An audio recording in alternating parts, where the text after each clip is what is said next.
पहला यूहन्ना, ज्योति और प्रेम, जीवन और संगति। इसमें हम देखेंगे प्राथमिक सत्य, अनंत जीवन और संगति। उसमें कोई अंधकार नहीं। मसीह जीवन के 3 चरण, अपने आप को शुद्ध करना, आज्ञा पालन, प्रेम और मसीह का मनुष्यत्व। यूहन्ना परमेश्वर के बारे में यहाँ 2 बातें कहता है। परमेश्वर ज्योति है 1:5 और परमेश्वर प्रेम है 4:8। और उसके पत्री की यही 2 मुख्य विषय वस्तुएं हैं, ज्योति और प्रेम।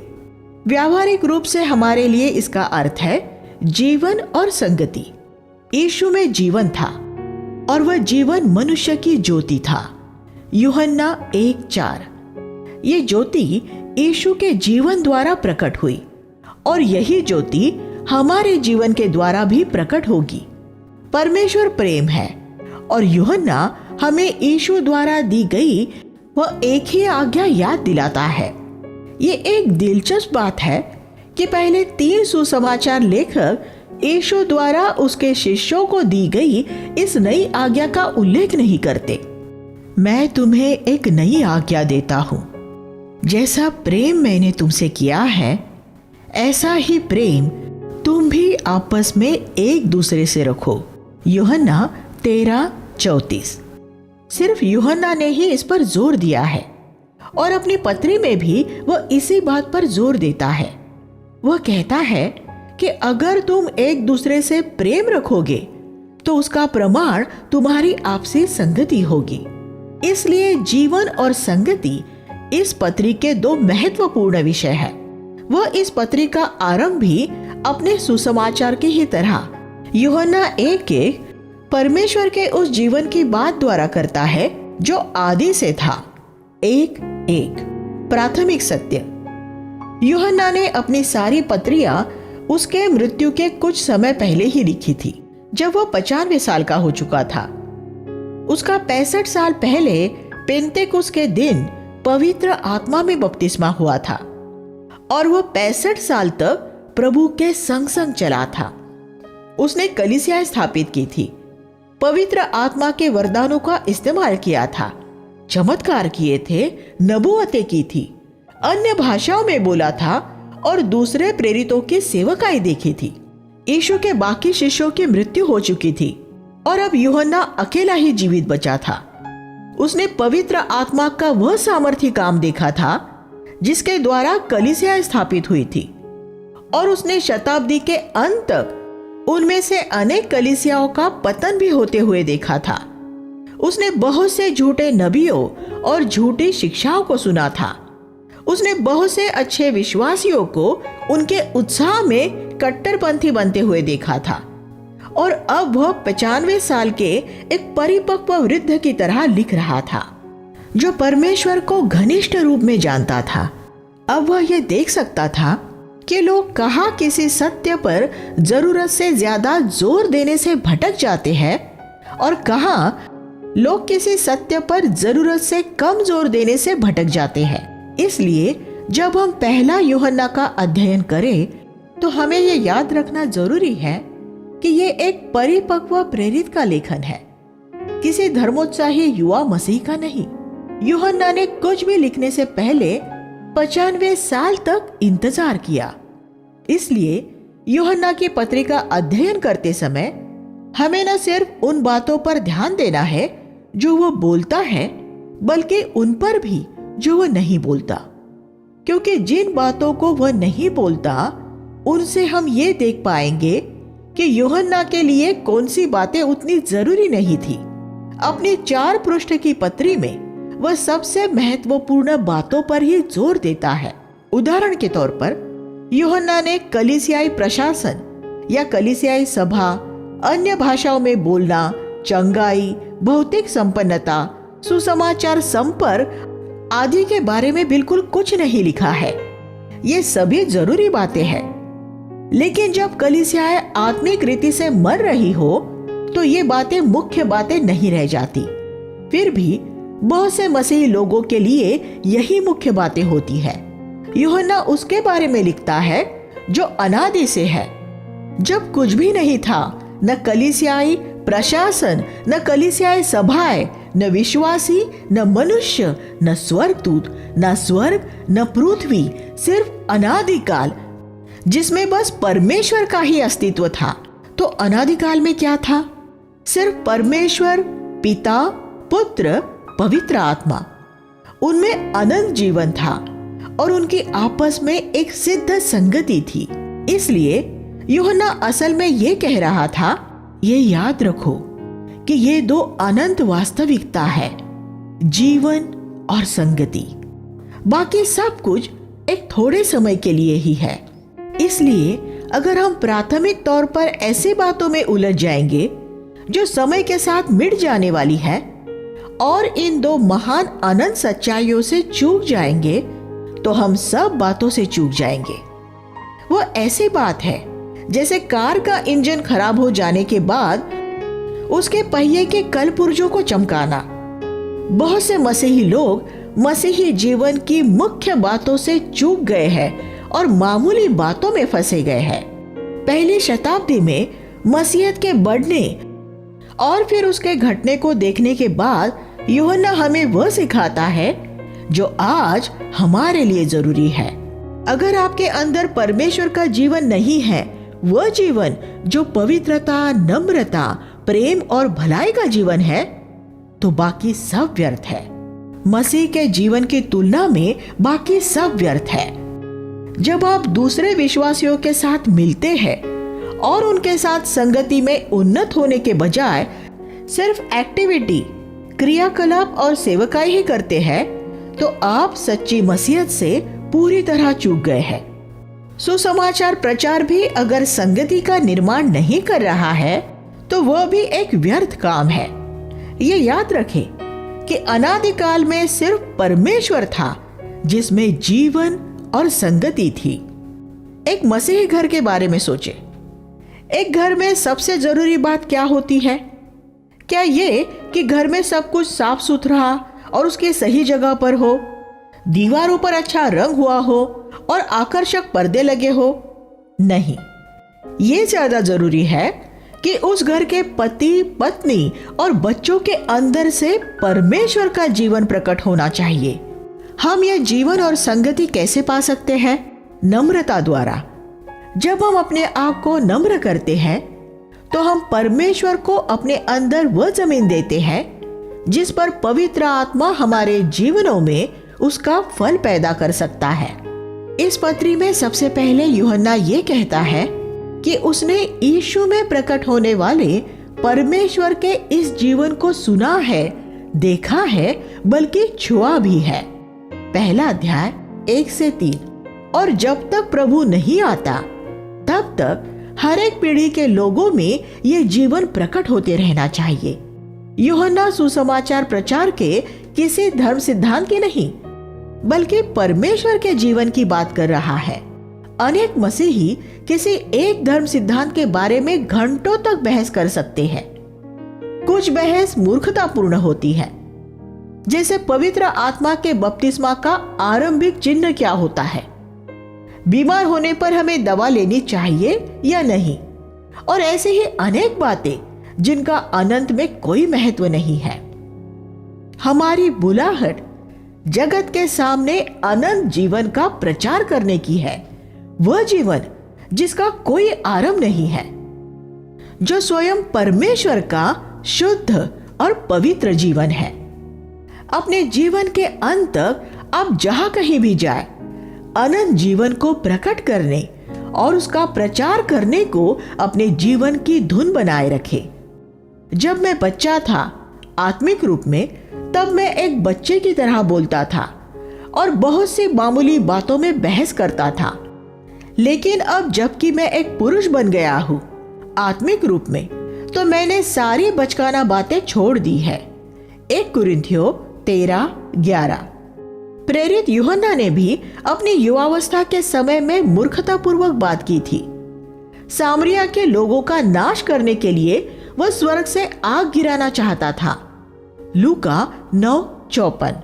लेकिन बाद में वह बड़ा हो गया था और हमें भी बड़ा होना है।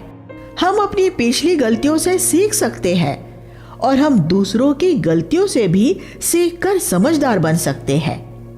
फिर हम नई पीढ़ी को उन मूर्खतापूर्ण बातों से बचा सकते हैं जो हमने अपनी युवावस्था में की थी। जो नम्र और दीन होंगे वे हमारी सलाह मानेंगे। आनंद जीवन और संगति। पहले हमें जीवन पर और उसके बाद संगति पर जोर देना चाहिए। ऐसे कोई भी तथाकथित संगति जिसमें परमेश्वर का जीवन नहीं है एक धोखा है। मसीह जगत में एक्यूमेनिकल आंदोलन सारे धार्मिक मतभेद दूर करके सबको एक करना चाहता है, लेकिन वह परमेश्वर के जीवन के आधार पर नहीं किया जा रहा है और इसमें दूसरे धर्मों के लोग भी जुड़ जाएंगे। ये कुछ समय बाद हो ही जाएगा। यूहन्ना अपनी पत्री में इस संगति की बात नहीं कर रहा है। ऐसी संगति तो लोग नर्क में भी कर सकेंगे। हमें सबके प्रति एक मित्रतापूर्ण संबंध रखना है, लेकिन संगति दोस्ती से बहुत ज्यादा गहरी बात है। जीवन और संगति साथ साथ है।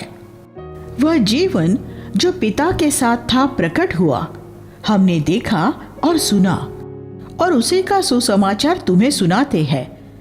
इसको सुनाने का उद्देश्य ये है कि तुम संगति रख सको। पहला अध्याय 1 से 3। हमारी संगति पिता के साथ है। 1:3। सच्ची संगति सूली के दोनों भुजाओं की तरह 2 दिशाओं में होती है। सूली के द्वारा ही संभव हुआ है कि हम परमेश्वर के साथ और एक दूसरे के साथ संगति में आ सके हैं। मसीह और हमारे बीच में वह सूली है जिस पर उसकी मृत्यु हुई थी। उसके वजह से ही हम प्रभु के साथ संगति कर सकते हैं।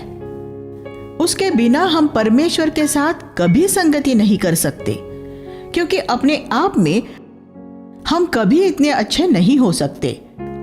और विश्वासियों के रूप में एक दूसरे के साथ संगति करने के लिए भी अपनी खुद ही में मरने के लिए हमारे बीच में एक सूली का होना जरूरी है। सीधी और समतल दोनों ही दिशाओं में सूली पर इस मृत्यु के बिना संगति असंभव है। सूली जीवन और संगति का रहस्य है। सूली के बिना जीवन नहीं है और सूली के बिना संगति संभव नहीं है। सूली अनादिकाल से ही परमेश्वर के मन में थी। मेमना जगत की उत्पत्ति से पहले मरा था। प्रकाशित वाक्य 13:8 KJV। परमेश्वर आरंभ से ही अंत जानता है, इसलिए त्रिएकता को अनादिकाल से ही ये मालूम था कि त्रिएकता के दूसरे व्यक्ति को पृथ्वी पर मनुष्य बनकर आना पड़ेगा और मनुष्य के पापों के लिए सूली पर मरना पड़ेगा। ये कोई ऐसी बात नहीं है जिसका फैसला परमेश्वर ने आदम द्वारा पाप करने के बाद किया था। ये अनादि से ही परमेश्वर के पूर्व ज्ञान में था। आदम के पाप के बाद परमेश्वर ने जीवन के वृक्ष के चारों ओर एक घूमने वाली तलवार नियुक्त कर दी थी, और वह तलवार यीशु पर गिरी थी और उसने उसे मारा था। और यह जरूरी है कि वह तलवार हमारे आदमीय जीवन पर भी गिरे। अगर हमें जीवन के वृक्ष के पास आना है और परमेश्वर के साथ और एक दूसरे के साथ संगति करनी है, तो हमें अपनी वह जगह स्वीकार करनी पड़ेगी जहां हम मसीह के साथ मारे गए हैं। गलातियों 2:20। विश्वासियों के बीच पैदा होने वाली समस्याओं की वजह क्या होती है? आदम का जीवन। अगर आप आदम के जीवन को कलीसिया में लेकर आएंगे तो वह हमेशा संघर्ष पैदा करेगा। अगर कलीसिया में आप आदम की समझ, तर्क और चतुराई को लाएंगे तो वह हमेशा संघर्ष ही पैदा करेंगे। आदम के जीवन में से आने वाली सारी समझ और चतुराई को आपको पवित्र आत्मा की अग्निमय तलवार के नीचे लाने की जरूरत है। आदम के सिर्फ बुरी भेड़ ही न खत्म करे, आदम की अच्छी भेड़ भी खत्म करे। शाऊल ने अपना राज्य इसलिए खोया क्योंकि उसने अमालेक की अच्छी नहीं, सिर्फ बुरी भेड़ ही मारी थी। शरीर का एक प्रतीकात्मक रूप। वे बुरी भेड़ किसका प्रतीक थी? ईर्ष्या, कड़वाहट, लैंगिक पाप, धन का प्रेम आदि। और अच्छी भेड़ किसका प्रतीक है? मानवीय समझ, चतुराई, योग्यताएं, क्षमताएं आदि सभी को मृत्यु के हवाले कर दे। यीशु के पास खाली हाथ आए और उसे कहे कि उसकी सेवा के लिए वह आपको उसके अलौकिक दान वरदान दे। तब आपकी प्राकृतिक योग्यताएं पवित्र आत्मा के सेवक बन जाएंगे और आप परमेश्वर का काम अपने बल से नहीं बल्कि उसके सामर्थ्य से करने वाले बन जाएंगे। लेकिन पहले आपको सब कुछ वेदी पर रख देना होगा। आप कहेंगे कि परमेश्वर ने आपको वे योग्यताएं जन्म से ही दे दी है, लेकिन आपको परमेश्वर का दिया हुआ भी वेदी पर रखकर भेंट चढ़ा देना है। इसहाक अब्राहम को परमेश्वर द्वारा दी गई भेंट थी, लेकिन परमेश्वर ने अब्राहम से कहा था कि वह इसहाक को वेदी पर भेंट के रूप में अर्पित कर दे। आपको भी अपनी परमेश्वर प्रदत्त योग्यताओं के साथ वही करना होगा। इसलिए अपनी समझ, संगीत की योग्यता और अपनी सभी प्राकृतिक क्षमताओं को वेदी पर रखकर परमेश्वर को अर्पित कर दो। फिर परमेश्वर को उन्हें मृत्यु में से जीवित करने दे और तब वह उन्हें अपनी महिमा के लिए इस्तेमाल करेगा। परमेश्वर की सेवा करने का सिर्फ यही तरीका है। परमेश्वर ने मुझे भी जन्म से कुछ बातों की समझ दी थी, लेकिन मैंने वह सब कुछ पूरी तरह परमेश्वर की वेदी पर रख दिया था और उसने मुझे वह पवित्र आत्मा के अभिषेक के साथ उसकी महिमा के लिए लौटाया। हमारे प्राकृतिक गुण और क्षमताएं इस तरह शुद्ध किए जाकर परमेश्वर के काम के लिए उपयोगी बन सकते हैं। यूहन्ना कहता है कि संगति का परिणाम आनंद की भरपूरी होता है। 1:4 आनंद मसीही जीवन का प्रमुख भाग है, क्योंकि आनंद स्वर्ग का वातावरण है। स्वर्ग में कोई उदासी नहीं है। स्वर्गदूत कभी निरुत्साहित नहीं होते। वे हमेशा जीवन और आनंद से भरपूर रहते हैं। और अगर हम परमेश्वर के साथ संगति करेंगे तो हम भी वो आनंद पा सकते हैं।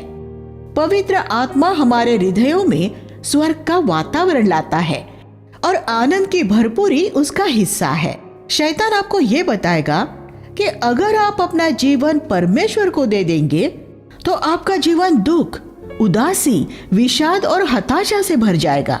और ये दुर्भाग्य की बात है कि कुछ मसीहों के जीवन से ऐसे ही अनुभूति होती है। मैंने एक ऐसे ही उदास चेहरे वाले मसीह के बारे में सुना जिसने किसी से पूछा, क्या आप मसीह को अपने हृदय में ग्रहण करना चाहेंगे?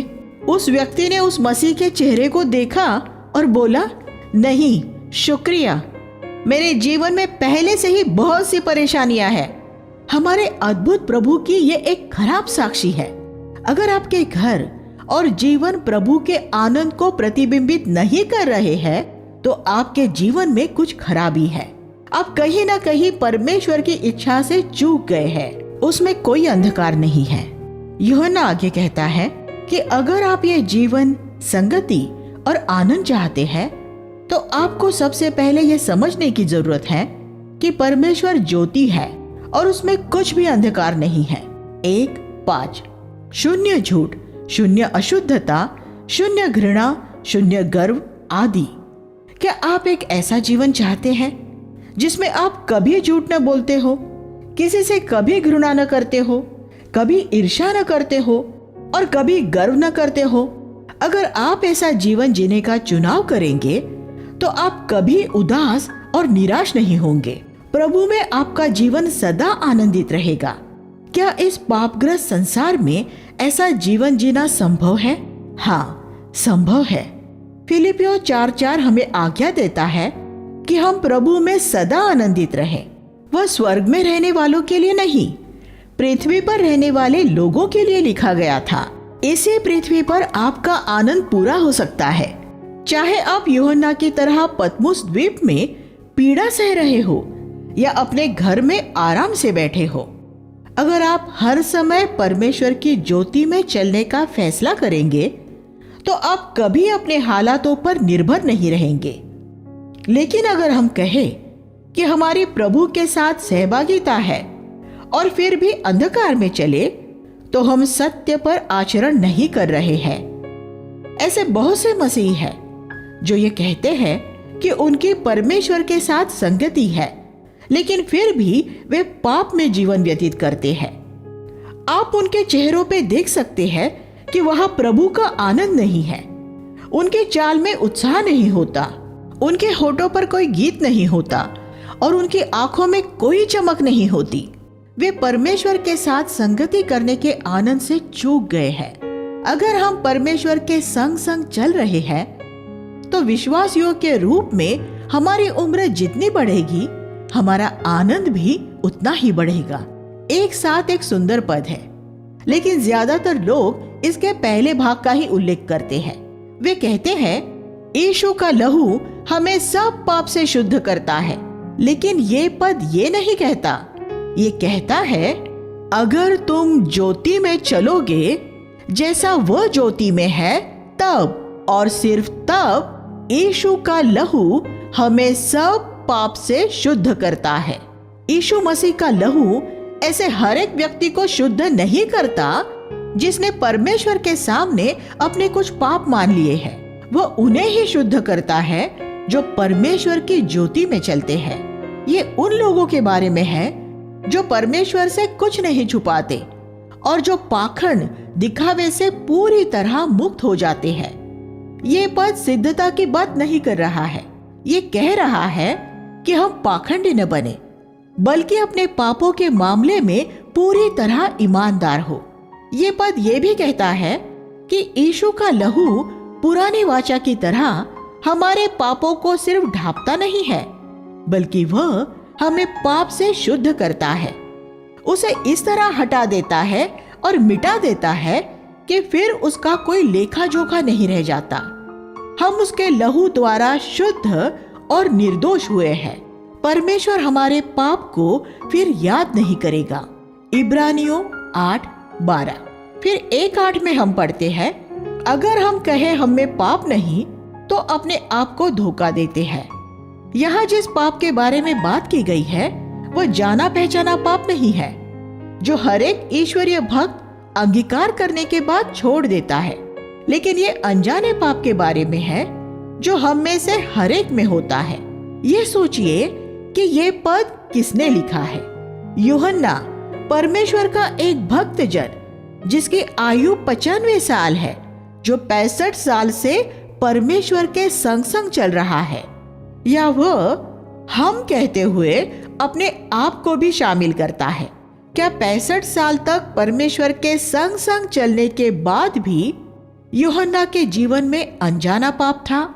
हाँ, यह पूरी पृथ्वी का सबसे ईश्वरीय, सबसे पवित्र व्यक्ति यह स्वीकार कर रहा है कि उसके जीवन में अभी तक ऐसे क्षेत्र थे जिनमें वह पूरी तरह मसीह समान नहीं बना था। वह आगे बढ़ रहा था। हमारे जीवन में ऐसा समय कभी नहीं होगा जब हम अनजाने पाप से पूरी तरह मुक्त हो जाएंगे। यूहन्ना एक पहाड़ पर चढ़ रहा था। जब उसका नया जन्म हुआ था तब वह पहाड़ के नीचे खड़ा था। पूरी तरह मसीह समान हो जाना पहाड़ की चोटी पर पहुंच जाना है। वह 65 साल में बड़ी ऊंचाई पर पहुंच गया था, शायद पूरी ऊंचाई का 70%, लेकिन वह अभी तक चोटी पर नहीं पहुंचा था। उसके जीवन के कुछ अनजान क्षेत्रों में अभी तक मसीह की समानता नहीं थी। वह यहाँ क्रोध, कड़वाहट, लालच और व्यभिचार जैसे पाप के बारे में नहीं कह रहा है। ऐसे पापों पर तो 100 फुट की ऊंचाई पर पहुंचने के बाद ही वो प्रबल हो गया था। अब तो वो 20,000 फुट की ऊंचाई पर था और ऐसे पापों से निपट रहा था जो उससे छोटी उम्र के विश्वासियों की नजर में पाप ही नहीं होते। मसीही जीवन हर एक स्तर पर एक संघर्ष है। दूसरी कक्षा का छात्र गणित के साथ संघर्ष करता है। उसके लिए मल्टीप्लिकेशन, गुणा करने के प्रश्न मुश्किल भरे होते हैं। पीएचडी का छात्र भी गणित के साथ संघर्ष करता है, लेकिन वह एक बहुत ऊंचे स्तर पर संघर्ष करता है।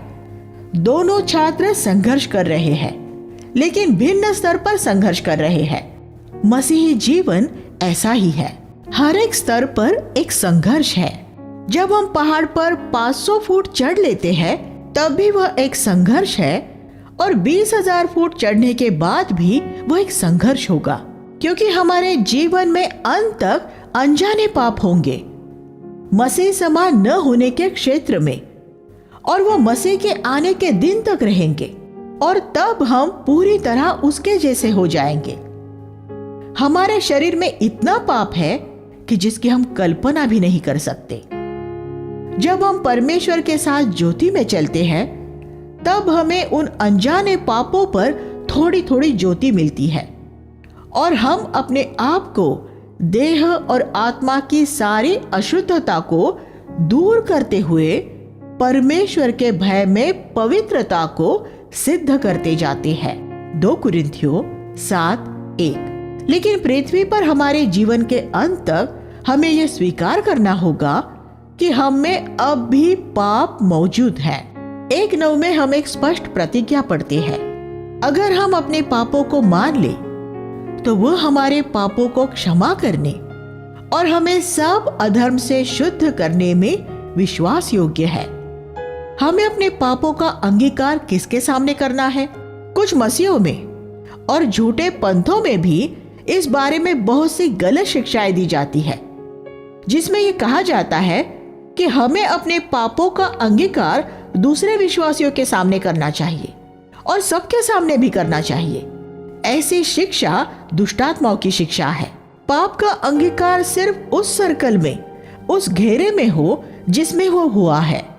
उदाहरण के तौर पर, अगर आपके अंदर एक गंदा विचार आया है तो उस सर्कल में केवल परमेश्वर है, तब आप ऐसे पापों का अंगीकार सिर्फ परमेश्वर के सामने ही करें। लेकिन अगर आपने किसी व्यक्ति को चोट पहुंचाई है तब उस सर्कल में, उस घेरे में 2 व्यक्ति आ जाते हैं, परमेश्वर और वो व्यक्ति। तब आपको परमेश्वर के सामने और उस व्यक्ति के सामने अपने पाप का अंगीकार करना चाहिए।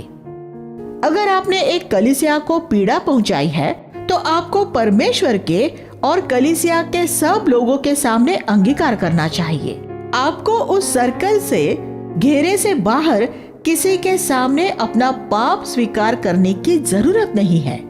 अगर आप ये बात याद रखेंगे तो आज मसीही जगत में चल रही बहुत सी मूर्खता से बच जाएंगे।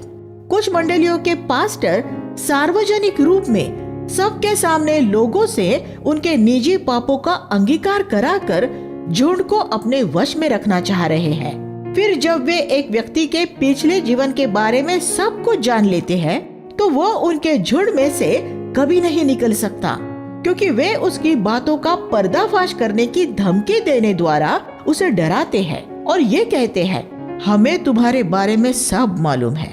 अगर तुम चाहते हो कि हम किसी को न बताएं, तो हमारी मंडली में ही रहो। आज मसीही जगत में ऐसे बहुत से दुष्ट अगुवे हैं। वे अपनी शिक्षा को सही ठहराने के लिए याकूब 5:16 का सहारा लेते हैं। अपने पापों का एक दूसरे के सामने अंगीकार कर लो। लेकिन वह पद ऐसे व्यक्ति के बारे में है जो किसी पाप की वजह से बीमार हो गया है और उसे कलीसिया के प्राचीनों के सामने निजी तौर पर उस पाप का अंगीकार उनके सामने कर लेना है। ये पद सार्वजनिक अंगीकार की बात हरगिज भी नहीं करता है। परमेश्वर विश्वास योग्य है, वह हमें क्षमा करेगा और सारे अधर्म से शुद्ध करेगा। और अगर हम कहते हैं कि हमने पाप नहीं किया है तो हम उसे झूठा ठहराते हैं। 1:10 1:8 और 1:10 2 अलग बातों के बारे में है। 1:8 हमारे देह के अनजाने पापों के बारे में है और 1:10 हमारे पिछले पापों के बारे में है। फिर 2:1 में यूहन्ना आगे कहता है, मैं ये बातें तुम्हें इसलिए लिख रहा हूं कि तुम पाप न करो। ये पहला शब्द है, हमें पाप नहीं करना है। ये कहने के बाद ही यूहन्ना ये बताता है कि जब हमसे पाप हो जाए तो हमें क्या करना चाहिए। ये संतुलन हमें पवित्र शास्त्र में मिलता है। हमें पाप नहीं करना है, लेकिन हमसे पाप हो सकता है। लेकिन अगर कोई पाप करता है तो पिता के पास हमारा एक वकील, सहायक है, यीशु मसीह जो धर्मी है। यीशु मसीह को धर्मी सही क्यों कहा गया है? क्योंकि ऐसे बहुत से वकील हैं जो झूठे हैं। यीशु मसीह झूठा नहीं है, वो कभी झूठ नहीं बोलेगा। वो सच बोलने में आपकी मदद करेगा। वो एक सच्चा वकील है, वो हमारे पक्ष में है। अगर आप चाहते हैं कि वो आपकी मदद करे तो आपको सच बोलना पड़ेगा। झूठ न बोले, ये दिखावा न करे कि आपने कोई पाप नहीं किया है। अपने पाप को मान लेंगे तो वह आपको क्षमा करेगा, वह आपका समर्थन करेगा, वह आपका बचाव करेगा। वह ऐसा वकील है जो आपकी ओर है और वह सच्चा वकील है और वह हर तरह के पाखंड से घृणा करता है। अगर यूहन्ना ने 2:1 को इस तरह लिखा होता, जिसमें दूसरा वाक्य पहले होता, तो वह इस तरह पढ़ा जाता, मेरे प्रिय बच्चों, अगर कोई पाप करे तो पिता के पास हमारा एक वकील है, अर्थात यीशु मसीह जो धर्मी है। लेकिन मैं तुम्हें इसलिए लिख रहा हूं कि तुम पाप न करो। क्या आप सोचते हैं कि इसमें कुछ फर्क पड़ जाता? हाँ, इसमें बड़ा फर्क पड़ जाता, क्योंकि तब प्रमुख बात यह होती कि आपसे पाप तो जरूर होगा, लेकिन आपको पाप न करने के लिए प्रयत्नशील रहना है। लेकिन यूहन्ना ने ऐसा नहीं लिखा। जिस बात पर पहले जोर दिया गया है वो ये है कि आप पाप मत करो। उसके बाद ये है कि अगर आप गिर जाए तब आप ये कर सकते हैं। तो यूहन्ना असल में ये कह रहा है कि ये जरूरी नहीं है कि हम पाप में गिरे, हम पाप पर जय पा सकते हैं। अगर आप पर्वतारोहण पहाड़ पर चढ़ना सीखने जाएंगे तो वह प्रशिक्षक आपको पहले ये नहीं बताएगा, देखो अब पहली बात यह है कि आप अवश्य ही गिरेंगे और अपनी कुछ हड्डियां तुड़वाएंगे। नहीं, वह आपको ये सिखाएगा कि आप बिना गिरे पर्वत के शिखर तक कैसे पहुंच सकते हैं। उसके बाद ही वह हमें सिखाएगा कि अगर हम गिरे तो हमें क्या करना चाहिए।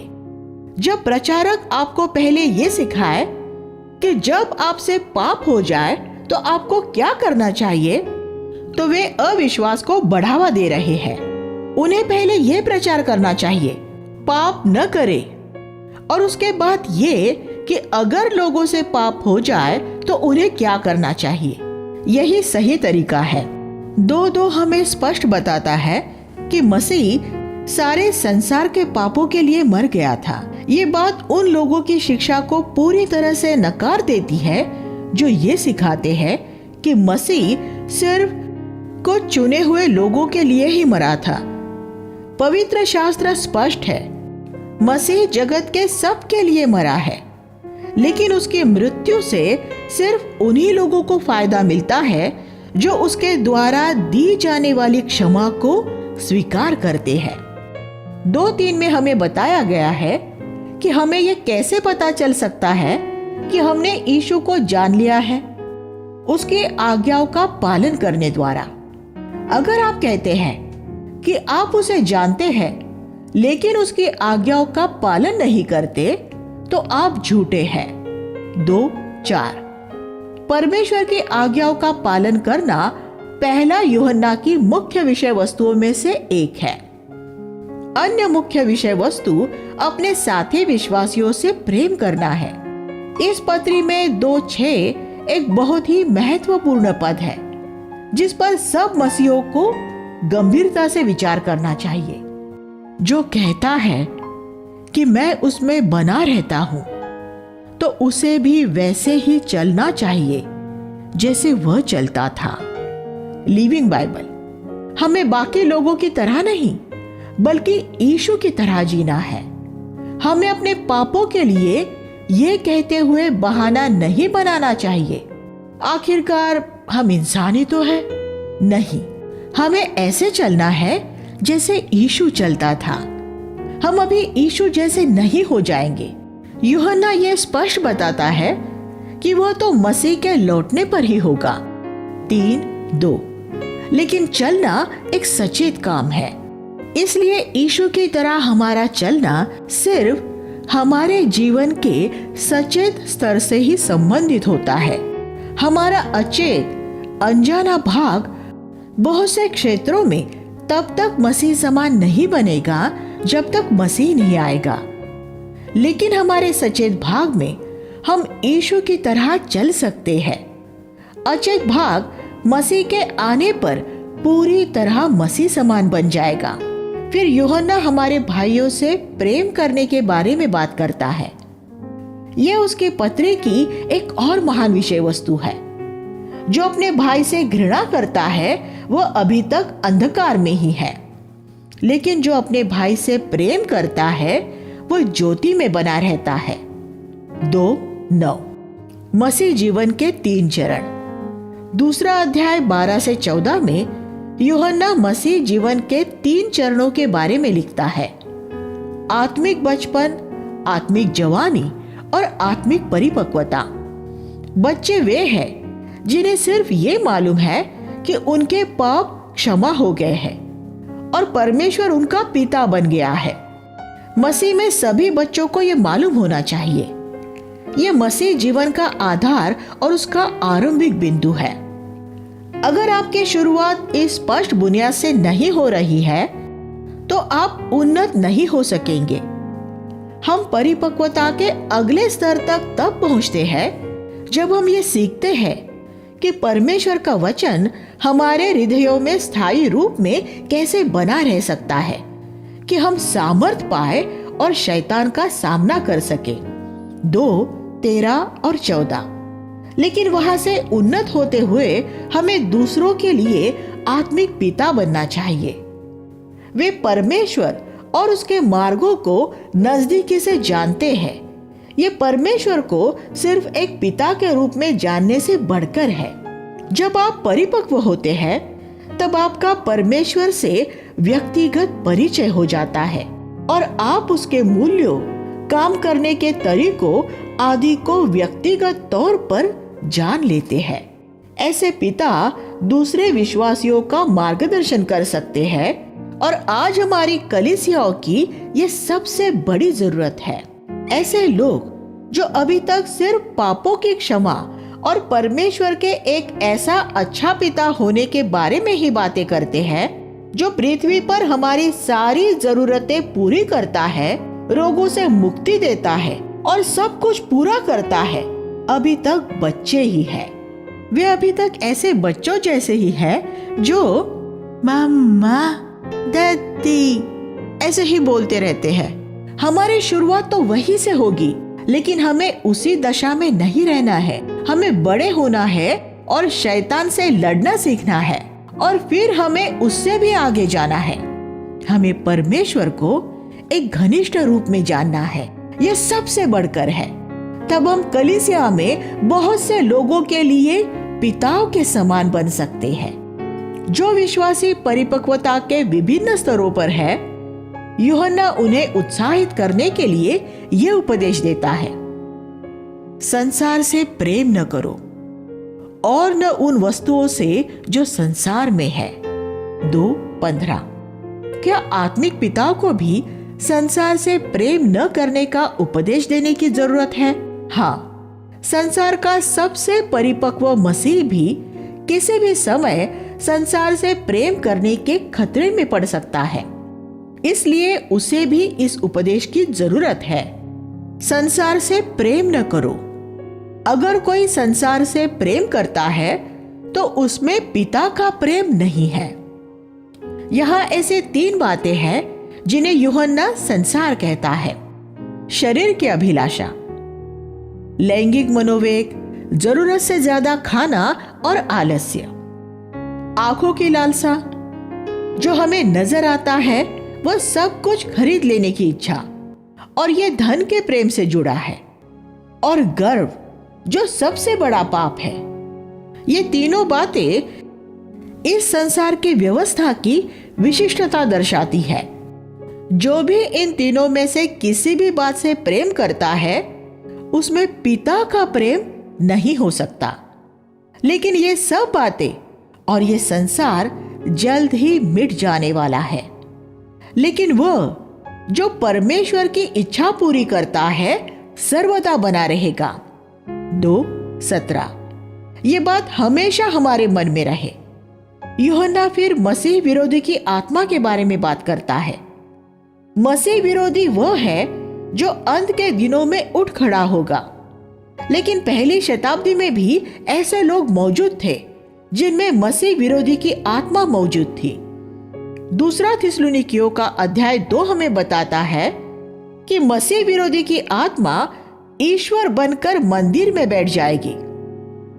आज कलीसिया में ऐसे लोग हैं जो परमेश्वर बनकर उसकी तरह काम कर रहे हैं। ऐसे लोगों का एक चिन्ह यह होता है कि उन्हें दूसरे विश्वासियों पर राज करना बहुत अच्छा लगता है। उनमें यीशु जैसी सेवक की आत्मा नहीं होती। वे मसीह विरोधी यानी यीशु मसीह के विपरीत है। ऐसे लोगों का एक चिन्ह यह होता है कि वे कभी किसी से क्षमा नहीं मांगते, वैसे ही जैसे परमेश्वर को किसी से क्षमा मांगने की जरूरत ही नहीं होती। इन लोगों का व्यवहार ऐसा होता है जैसे वे कभी कोई गलती नहीं करते। आज कलीसिया में यही मसीह विरोधी है। कभी ऐसी कल्पना न करें कि आप परिपक्वता के किसी ऐसे बिंदु पर पहुंच जाएंगे जहां आपसे कोई गलती नहीं होगी। जहां तक मेरी बात है, मैं जानता हूं कि मेरे जीवन के अंत तक मुझे लोगों से क्षमा मांगते रहना होगा, क्योंकि मेरा ये मानना है कि मेरे पृथ्वी छोड़ने के दिन तक मैं गलतियां करता रहूंगा। आप और मैं गलतियां करते रहेंगे। हमें परमेश्वर के सामने और मनुष्यों के सामने अपने आप को दीन करते रहना होगा और ये स्वीकार करना होगा कि हम परमेश्वर नहीं हैं और हमें पृथ्वी पर सबसे नीचे और सबसे छोटे व्यक्ति से भी क्षमा मांगने के लिए तैयार रहना चाहिए। पहले शताब्दी की कलीसिया में पहले से ही मसीह विरोधी आ गए थे, लेकिन यूहन्ना का प्रचार इतना सामर्थ्य था कि उन मसीह विरोधियों को कलीसिया में से निकाल दिया गया था। कलीसिया में प्रचार ऐसा सामर्थ्य होना चाहिए कि सभी मसीह विरोधी क्रोधित होकर किसी ऐसे कलीसिया में चले जाए जहां दूसरे मसीह विरोधी इकट्ठे होते हो। हमें आज यूहन्ना जैसे कुछ लोगों की जरूरत है जो इन मसीह विरोधियों को कलीसिया में से निकालकर बाहर कर सके। वे निकले तो हम ही में से, लेकिन वास्तव में हम में से नहीं थे। 2:19 उनकी आत्मा हमारी आत्मा के साथ संगति नहीं कर पाती। यूहन्ना आगे कहता है, तुम्हें अपने अभिषेक द्वारा ये परख करनी होगी। वह अभिषेक तुम्हें सब बातों के विषय में सिखाएगा। 2:27 आपको ये जरूरत नहीं है कि यूहन्ना या कोई और प्रेरित आकर आपको यह दिखाए कि दूसरे व्यक्ति में कैसी आत्मा है। अपने आप को पवित्र करना। 3:1 में यूहन्ना पिता के महान प्रेम के बारे में बात करता है जो हमें उसकी संतान होने योग्य बनाता है। लेकिन हमें अभी तक ये मालूम नहीं है कि हम क्या होंगे, क्योंकि वह हम पर अभी तक प्रकट नहीं हुआ है। 3:2 बहुत से लोग भविष्य के बारे में बड़े जिज्ञासु होते हैं, लेकिन 90-95 साल का यूहन्ना भी इस बारे में स्पष्ट नहीं है। इसलिए यही अच्छा है कि ऐसी बातों का पूर्वानुमान न लगाया जाए। हम भविष्य के बारे में बहुत सी बातें नहीं जानते, लेकिन हम ये जरूर जानते हैं कि हमें अभी इस पृथ्वी पर कैसे रहना चाहिए।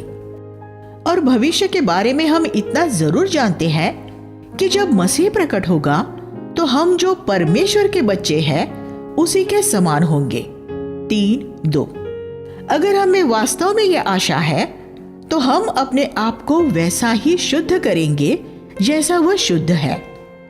हम ये कैसे जान सकते हैं कि हमारे भीतर मसीह के लौटने की आशा एक मरी हुई नहीं बल्कि जीवित आशा है। इसका एक सबूत ये होगा, ये जानते हुए कि उसके आने पर हम उसके जैसे हो जाएंगे, हम यीशु की शुद्धता को अपने लक्ष्य के रूप में सामने रखते हुए अपने आप को लगातार शुद्ध करेंगे। एक साथ हमें बताता है कि कैसे अपने लहू द्वारा यीशु हमारे पिछले पापों से हमें शुद्ध करता है। लेकिन यहाँ यूहन्ना हमें बताता है कि हमें अपने आप को कैसे शुद्ध करना है। हम पवित्र शास्त्र में यही संतुलन पाते हैं। वह हमें शुद्ध करता है और हम अपने आप को शुद्ध करते हैं। यूहन्ना यहाँ पाप की व्याख्या अराजकता, परमेश्वर की आज्ञाओं को तोड़ने के रूप में करता है। और फिर वह हमें बताता है कि यीशु पृथ्वी पर 2 बातें पूरी करने के लिए आया था। 1, हमारा पाप हर ले जाने के लिए, 3:5, और 2, शैतान के काम का नाश करने के लिए, 3:8। इस बात को स्पष्ट करने के लिए मैं एक उदाहरण देता हूं। जब हमारा पृथ्वी पर जन्म हुआ तो ये कल्पना करें कि हमें धागे का एक सुंदर गोला दिया गया जो बहुत अच्छी तरह लिपटा हुआ था, और बड़े होते हुए हमने इसे खोलना शुरू किया और अपने पापों द्वारा इसमें असंख्य गांठें लगा दी। अब जबकि हमें यहाँ रहते हुए बहुत साल हो गए हैं, तो धागे के इस गोले में लाखों गांठें लग गई है, और जब हम इसे देखते हैं तो हम पूरी तरह निराश हो जाते हैं और अपने जीवन को फिर से शुरू करने की आशा करते हैं। लेकिन हम जानते हैं कि ये असंभव है। यीशु इसलिए आया कि वह शैतान के काम की सारी गांठें खोल दे और हमें फिर से धागे का एक अच्छी तरह लिपटा हुआ गोला दे दे। क्या ये एक अद्भुत बात नहीं है? मैं परमेश्वर की स्तुति करता हूं कि हमने अपने जीवन में जितनी भी बुराइयां, गलतियां की है, वो उन सब को मिटाकर हमें भविष्य के लिए फिर से आशा दे सकता है। वह हमारे जीवन में से अभी भी कुछ भलाई पैदा कर सकता है। हम एक दृष्टांत में जो यीशु ने सुनाया था, ये पढ़ते हैं कि जो अंतिम घंटे में काम करने के लिए आए, उन्हें भी पुरस्कार मिला।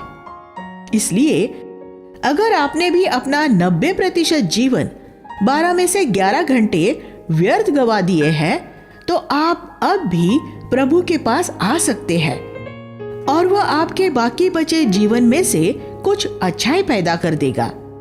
इस तरह पूरे जीवन पाप में बिताने वाले बड़ी उम्र के लोगों के पास भी आशा है। ये कितनी उत्साहवर्धक बात है। प्रभु की स्तुति हो। 3:9 में यूहन्ना कहता है, जो परमेश्वर से उत्पन्न हुआ है वह पाप नहीं करता। इसका अर्थ यह है कि जब हमारा वास्तव में नया जन्म हो जाता है, परमेश्वर से जन्म पा लेते हैं, तो हम लगातार पाप नहीं करते रहेंगे। इस तरह से ही हम परमेश्वर की संतान और शैतान की संतान के बीच का फर्क जान सकते हैं।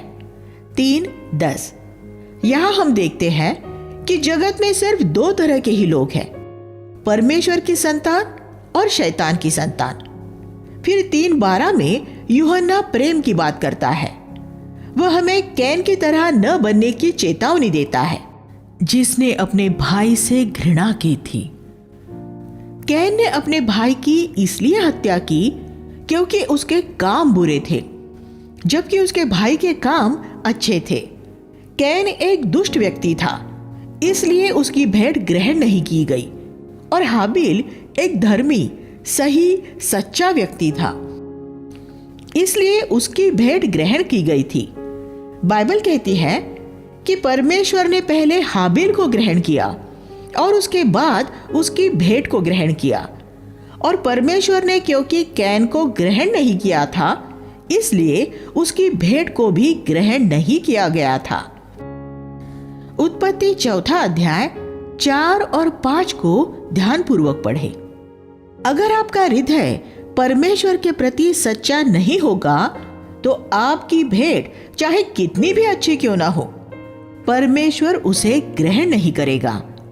और फिर यूहन्ना कहता है, अगर संसार तुमसे घृणा करे तो अचंभा न करना, जैसे कैन ने हाबिल से घृणा की थी।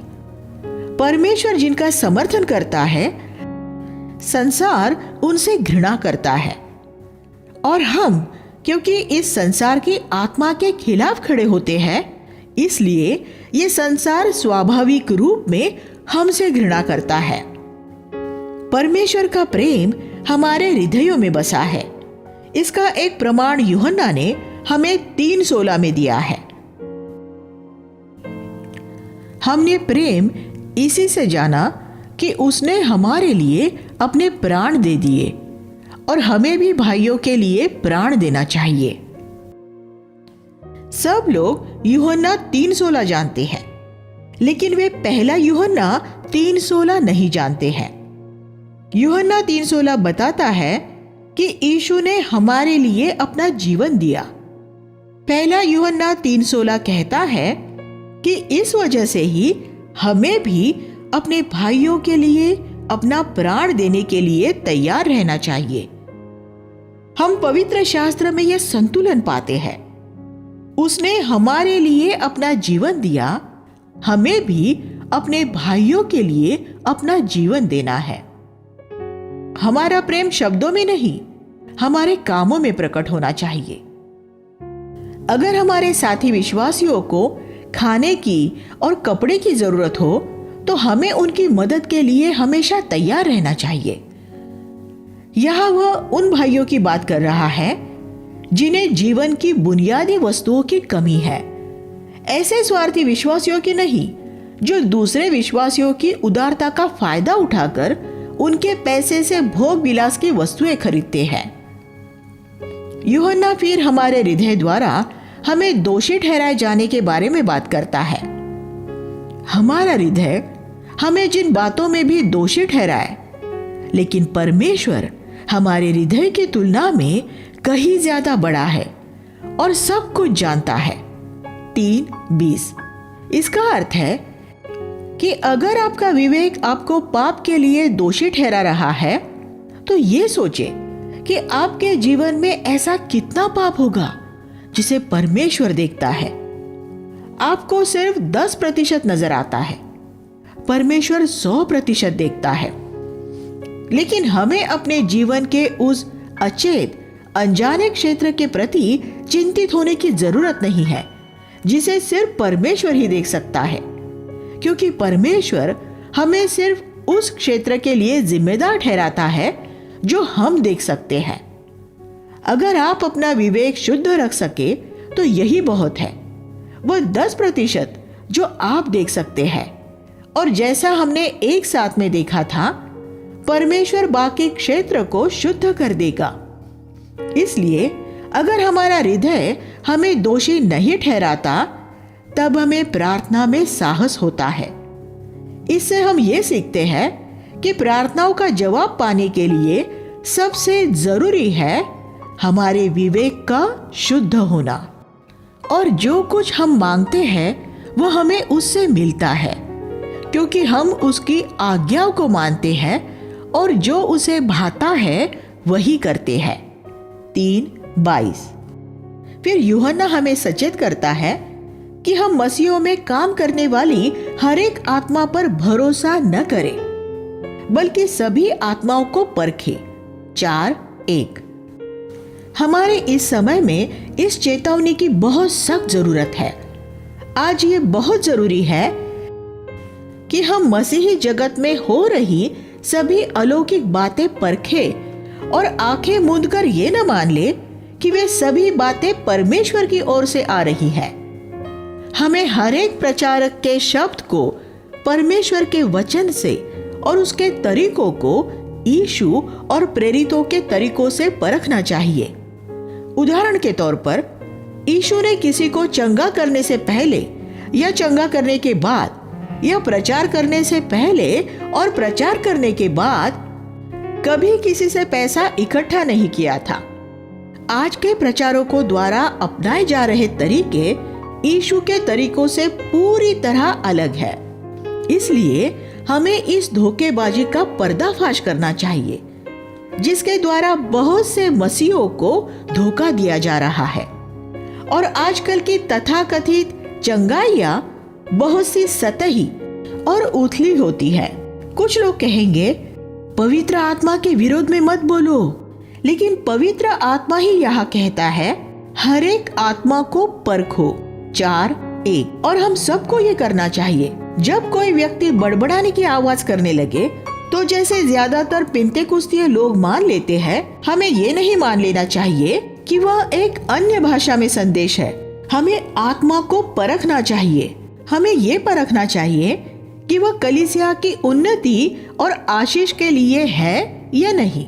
95% मामलों में मैंने ये पाया है कि वह अन्य भाषा नकली होती है। ज्यादातर मामलों में वह सिर्फ एक मनोवैज्ञानिक उद्गार होता है। दुष्टात्माएं भी एक व्यक्ति को अन्य भाषाएं बोलने वाला बना सकती है। जो मैंने सुना है उसमें सिर्फ 5% ही असली अन्य भाषाएं थी। आत्माओं को परखो।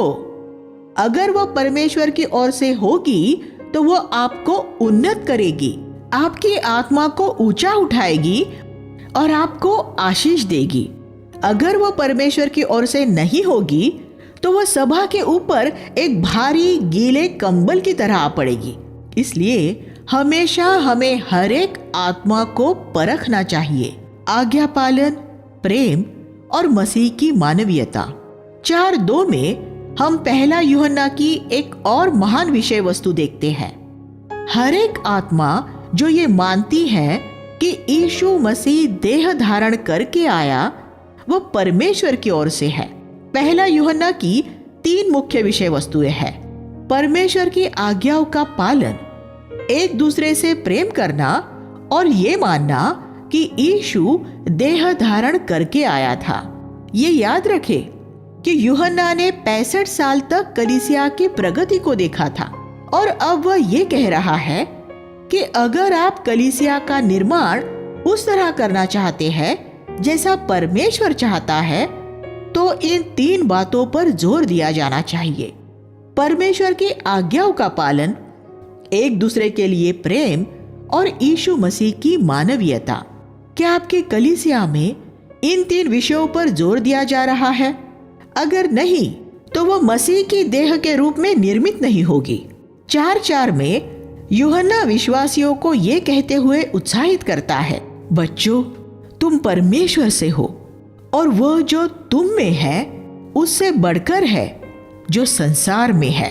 इस वजह से ही हम हर समय जयवंत हो सकते हैं और इस वजह से ही हमें इस संसार में शैतान से डरने की कोई जरूरत नहीं है। इसके बाद यूहन्ना वापस एक दूसरे से प्रेम करने की विषय वस्तु पर लौट आता है और कहता है कि यही परमेश्वर को जानने वाले व्यक्ति का प्रमुख चिन्ह है। 4 अध्याय 7 और 8। 4:12 में यूहन्ना वो दोहराता है जो उसने अपने सुसमाचार में भी कहा है, परमेश्वर को कभी किसी ने नहीं देखा। ये कथन बाइबल में सिर्फ 2 बार मिलता है, यूहन्ना 1:18 में और यहाँ। जब हम पवित्र शास्त्र के इन दोनों भागों को एक साथ रखते हैं तो हम एक बड़ा सत्य पाते हैं। यूहन्ना 1:18 कहता है, परमेश्वर को कभी किसी ने नहीं देखा, लेकिन यीशु आया और उसने लोगों को दिखाया कि परमेश्वर कैसा है। और यहाँ 1 यूहन्ना 4:12 में वह कहता है, अब जबकि यीशु स्वर्ग में लौट गया है तो ये संसार अब हम विश्वासियों में ये देख सकता है कि परमेश्वर कैसा है। संसार ने अभी तक परमेश्वर को नहीं देखा है, लेकिन परमेश्वर ने उसकी कलीसिया को यहाँ इसलिए रखा है कि लोग ये देख सके कि वह कैसा है। जब यीशु यहाँ पृथ्वी पर था तो वह मसीह की देह था। लोगों ने यीशु में परमेश्वर को देखा। अब हम कलीसिया मसीह की देह है। लोगों को हम में परमेश्वर नजर आना चाहिए। इस वजह से ही हमें एक दूसरे से प्रेम करना चाहिए। जब हम परमेश्वर के जीवन और उसके साथ और एक दूसरे के साथ संगति चाहते हैं तो हम अपने जीवन के द्वारा ये प्रकट करेंगे कि परमेश्वर ज्योति और प्रेम दोनों है। जब यीशु पृथ्वी पर था तब उसने कहा था, जिसने मुझे देखा है उसने पिता को देखा है। 14:9। आज मसीह की देह के रूप में ये कहने योग्य होना चाहिए, अगर तुमने हमें देखा है तो तुमने एक आंशिक रूप में ये देख लिया है कि यीशु कैसा है, स्वर्ग कैसा है। अगर तुम मेरे घर में रहोगे तो तुम आंशिक रूप में ये देखने पाओगे कि स्वर्ग कैसा है। अगर तुम मेरे साथ संगति करोगे तो तुम आंशिक रूप में ये देखने पाओगे कि यीशु कैसा है और स्वर्ग कैसा है। हमारी ये साक्षी होनी चाहिए। अगर हमारी ये साक्षी नहीं है तो हमें ये स्वीकार करना पड़ेगा कि हम परमेश्वर द्वारा सौंपे गए काम में निष्फल हुए हैं। हम प्रचार कर सकते हैं, सुसमाचार सुना सकते हैं और बाइबल सिखा सकते हैं, लेकिन अगर हम अपने प्रतिदिन के जीवन में परमेश्वर के जीवन और प्रेम को प्रकट नहीं कर सकते तो हमारी साक्षी निष्फल है, क्योंकि हमारे आसपास के लोगों ने अभी तक हमें ये नहीं देखा है कि परमेश्वर कैसा है। आज मसीही जगत का यही दुर्भाग्य है। 4:17 में यूहन्ना आगे कहता है, जैसा वो है वैसे ही हम भी संसार में है। ये एक अद्भुत पद है। हमारी बुलाहट इस संसार में यीशु जैसा होने के लिए है। क्या आप इस पर विश्वास करते हैं? भविष्य का सामना करते हुए हम सिर्फ इस तरह ही मर्यादा, साहस और भरोसे के साथ जीवन बिता सकते हैं। ये वो पद है जो मैं परमेश्वर की ऐसी हर एक संतान के सामने रखना चाहता हूँ जो उसे पूरे हृदय से समर्पित है। जैसा यीशु है वैसे ही हम भी संसार में है। इस अधिकार के साथ रहे और कभी किसी तरह के डर में जीवन न बिताए। अगर हमें ये मालूम होगा कि परमेश्वर हमसे कितना प्रेम करता है तो हम कभी नहीं डरेंगे। 4:18 हम तभी भयभीत होंगे जब हमें ऐसा लगेगा कि परमेश्वर हमें किसी बात के लिए सजा देना चाहता है। लेकिन जब हम ये जानेंगे कि परमेश्वर हमसे कितना प्रेम करता है तो हमें कोई भय नहीं रहेगा और हम प्रभु से प्रेम करते हैं क्योंकि उसने हमसे पहले प्रेम किया है। 4:19 हमें जितना ज्यादा इस बात का एहसास होगा कि ईश्वर ने हमसे कितना प्रेम किया है, उसके लिए हमारा प्रेम उतना ही ज्यादा बढ़ता जाएगा। सिद्ध प्रेम भय को दूर कर देता है। लेकिन अगर कोई मसीह में अपने किसी भाई से घृणा करता है तो वो ये नहीं कह सकता कि वो परमेश्वर से प्रेम करता है। ऐसा व्यक्ति विश्वासी नहीं बल्कि झूठा है। 4:20 यहाँ उस भाई के बारे में बात हो रही है जिसे तुम देख सकते हो। 4:20 ऐसे विश्वासियों से प्रेम करना आसान होता है जिन्हें आपने कभी देखा ही नहीं, जो दूर देशों में रहते हैं। लेकिन जिस भाई या बहन को आप नियमित मिलते हो उसके द्वारा ही आपकी ये परख होगी कि आप परमेश्वर से प्रेम करते हैं या नहीं। 5:4 में यूहन्ना साहस के साथ कहता है कि जो परमेश्वर से उत्पन्न हुआ है वह संसार पर जय पाता है। वह आगे कहता है कि हम विश्वास से संसार पर जय पाते हैं, इस वास्तविकता पर विश्वास करने द्वारा कि परमेश्वर हमसे प्रेम करता है और जो कुछ यीशु ने परमेश्वर के बारे में प्रकट किया है वह सच है। इस तरह हम आसानी से इस संसार के आकर्षणों पर प्रबल होते हैं। जब विश्वासी यीशु द्वारा कही सभी बातों पर विश्वास नहीं करते तभी ऐसा होता है कि संसार उन्हें आकर्षक लगने लगता है और प्रलोभन उन पर प्रबल हो जाते हैं। लेकिन यूहन्ना ने अपनी पत्री समाप्त करने से पहले एक बार फिर हर एक सच्चे विश्वासी को ये आश्वासन दिया है कि उसके पास अनंत जीवन है। 5:13 और उसने उन्हें ये आश्वासन भी दिया कि वे जब भी परमेश्वर की इच्छानुसार कुछ मांगेंगे तो परमेश्वर उनकी सुनेगा। 5:14 हमें अपने पिता में इस भरोसे के साथ जीना चाहिए कि प्रार्थना के जवाब में वह हमें ऐसी हर एक वस्तु देने में आनंदित होता है जो हमारे लिए भली है। अगर कभी उसका जवाब नहीं था तो भी हमारी प्रार्थना का जवाब दिया गया है, लेकिन उसका जवाब नहीं इसलिए था क्योंकि उसने ये देख लिया था कि हमने जो मांगा है वह हमारे लिए अच्छा नहीं था। 5:16 में यूहन्ना हमें ऐसे विश्वासियों के लिए प्रार्थना करने के लिए कहता है जिन्हें हम कुछ पाप करता हुआ देखते हैं कि फिर परमेश्वर उन्हें मृत्यु से छुड़ाकर जीवन में पहुंचाए। फिर यूहन्ना कहता है कि अगर हमें ऐसा महसूस हो कि उस पाप का परिणाम मृत्यु है तो हमें उसके लिए प्रार्थना नहीं करनी चाहिए। ये शायद हनन्या और सफीरा जैसे पाप के बारे में था जिनके लिए प्रार्थना करने से कोई लाभ नहीं था, उन्हें मरना ही था। लेकिन हमें ये कैसे मालूम हो कि कौन सा पाप कैसा है? इसका जवाब यही है कि अगर परमेश्वर आपको अगुवाई करने की ऐसी जिम्मेदारी दे जैसी उसने पतरस को दी थी, तो वो आपको ये परख भी देगा कि कौन सा पाप कैसा है। मैंने इस प्रतिज्ञा का तब बहुत बार इस्तेमाल किया जब मैंने किसी को ऐसा पाप करते देखा जो गंभीर नहीं है। मैंने उसके लिए प्रार्थना की है और परमेश्वर को उसे जीवन देते हुए देखा है। 5:19 में यूहन्ना कहता है कि सारा संसार उस दुष्ट के वश में पड़ा है। ज्यादातर विश्वासी ये नहीं मानते। अगर हम इस सत्य पर विश्वास करेंगे तो हम संसार की हर एक बात, इसकी अर्थव्यवस्था, शिक्षण, लोकाचार, मनोरंजन, संगीत और आचार व्यवहार के सारे मूल्यों के साथ व्यवहार करने में सचेत रहेंगे, क्योंकि ये सब शैतान के जहर से भरे हुए हैं।